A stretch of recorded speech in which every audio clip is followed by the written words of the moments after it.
Fibre probably isn't the most exciting nutrient, but it is incredibly important. So today we're going to have a little look at the role of fibre. What does it do? How much do you need? And where can you get it from? I've got some straightforward tips and simple swaps to help you increase the amount of fibre you're eating. As always, if you do enjoy this video, don't forget to subscribe and hit the bell so you get notifications when we release more.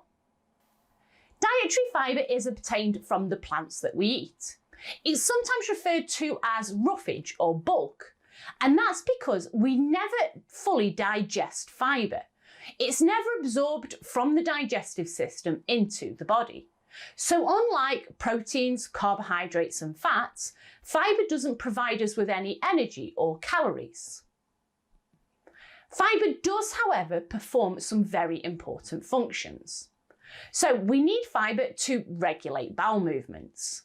Low intakes of fibre can result in constipation or diarrhoea, and can result in things like hemorrhoids. We need fibre to maintain our intestinal health.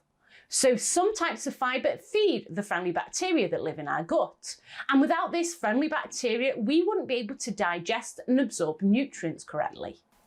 Fibre can help to reduce cholesterol. Fibre can also help to regulate blood sugar levels and prevent diabetes. And fibre can satisfy the appetite. Low intakes of fibre may result in a higher intake of other macronutrients such as proteins, carbs or fats, and may result in a higher intake of calories. So there are different types of fibre, referred to as either soluble or insoluble. So soluble fibre dissolves in water, creating a gel-like substance.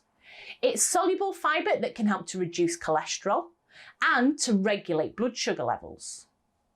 Some forms of soluble fibre act as prebiotics, the food that feeds the friendly bacteria that live in our gut, helping them to establish and multiply. Friendly bacteria is essential for normal digestion and absorption of nutrients, but friendly bacteria also play a role in the production of some hormones, including serotonin, the happy hormone.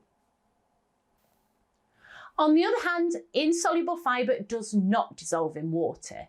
Instead, it attracts water into stools, making them softer and easier to pass. Insoluble fibre prevents constipation. It also helps to maintain overall colon health. It is important that we get good dietary intakes of both soluble and insoluble fibre. So how much fibre do we need? Adults need between 25 and 38 grams of fibre a day, depending on body size. But the UK average intake is only 18 grams of fibre a day. And with low intakes of fibre being linked with so many health ailments and complaints, it could be worth taking a moment to consider just how much fibre you're eating. So where can you get dietary fibre from? So we do get dietary fibre from the plants that we eat. So good sources of fibre include whole grains such as oats, fruits and vegetables, beans and lentils, and nuts and seeds.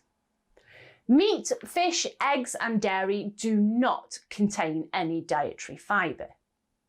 If your diet consists of a lot of processed or convenience foods, or you follow a high protein, low carbohydrate diet, you are at greater risk of not consuming enough dietary fibre. But many of us simply don't consume enough. For a lot of us, it could be worth considering keeping a food diary for a couple of weeks. This can help you to highlight just how much fibre you are getting through your diet. It is a lot easier to increase your fibre intake than you might think. So if you're not eating enough fibre in your diet, I would suggest that you gradually increase the amount of fibre you eat. If you suddenly start eating a lot of fibre, it can be difficult for the digestive system to cope with. So do make sure you gradually increase your intake. Also, make sure you're drinking plenty of water. Your body needs lots of water to be able to process and move fibre through the digestive tract, so low intakes of water can result in further digestive discomfort.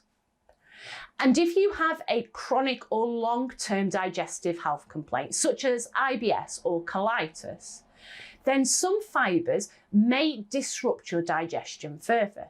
So for instance, fermentable fibres that you find in things like cabbage can cause gas or bloating if you have a chronic or long-term complaint. If you do experience chronic or long-term digestive problems, talk to a healthcare professional before you make any radical changes to your diet, as they will be able to offer some more personalised or tailored advice. So how do you ensure you're eating enough fibre? So first of all, make sure you're eating your 5 a day, at least. Fruits and vegetables are great sources of fibre, as well as other vital nutrients. And eating 5 portions of fruit and veg a day can get you well on the way to achieving optimal fibre intake. When you're preparing vegetables, try to keep some or all of the skin on, as this is where a lot of the fibre is concentrated. So for instance, a baked potato will contain a lot more fibre than boiled peeled potatoes. And don't forget about frozen fruits and vegetables. These are convenient and low cost, and frozen fruit and veg contains just as much fibre as the fresh counterparts, and sometimes can even contain more vitamins and minerals. Try topping your meals with nuts or seeds. Nuts and seeds are a great way of adding texture or flavour to meals, but they also provide vital nutrients, including fibre. Flaxseed and chia seeds are both good sources of fibre. I think chia seeds are practically flavourless, so they're great stirred into soups, stews or porridge, and a tablespoon of chia seeds provides 4 grams of dietary fibre. Swap white bread, white rice and white pasta for their brown or wholemeal counterparts. I'll be the first to admit that white bread, white rice and white pasta taste nicer than their brown or wholemeal counterparts. However, they have been stripped of nearly all of their dietary fibre. So swapping the white versions for the brown or wholemeal counterparts can go a good way to increasing the amount of dietary fibre you're getting. If you're not a big fan of the flavour, then try combining half brown rice with half white rice, or half wholemeal pasta with half white pasta, as this will give you more dietary fibre without overpowering the flavour. Swap fruit juice for whole fruit. Fruit juice is a convenient way of getting the vitamins and phytonutrients that are found within fruit. However, fruit juice has been stripped of nearly all of the fibre. Even orange juice with pulp doesn't contain anywhere near as much fibre as an orange. So an average glass of orange juice contains only 1 gram of fibre, whereas an orange contains 3 grams of fibre, plus all of the vitamins and phytonutrients that you get in the juice. If you snack on crisps, try swapping it for popcorn. So crisps are a popular and convenient snack to have on the go, but they're also quite low in fibre. So 100 grams of crisps contains around 5 grams of fibre, whereas 100 grams of popcorn contains 14.4 grams of fibre, nearly 3 times as much. This is an easy swap to increase the amount of fibre that you're eating, and also because fibre satisfies the appetite, it may lend itself to you snacking a little less often too. And swap cornflakes for porridge. So cornflakes and other processed cereals are popular and again convenient. However, they've been stripped of nearly all of their dietary fibre. So 100 grams of cornflakes, for instance, contains around 3 grams of fibre, whereas 100 grams of oats contains 10 grams of fibre. Again, an easy swap that can increase your fibre and can also satisfy your appetite too. For some people, it can still be difficult to ensure that you're getting enough fibre through diet alone. And this is where supplements can be useful. Now, there are a lot of fibre supplements on the market, and I won't talk about them all, but I do want to take a moment to just look at a couple that I think are particularly useful. So the first one is psyllium hulls. So psyllium hulls are a great natural source of fibre, in particular soluble fibre. Soluble fibre is the fibre that can help to reduce cholesterol and also regulate blood sugar levels.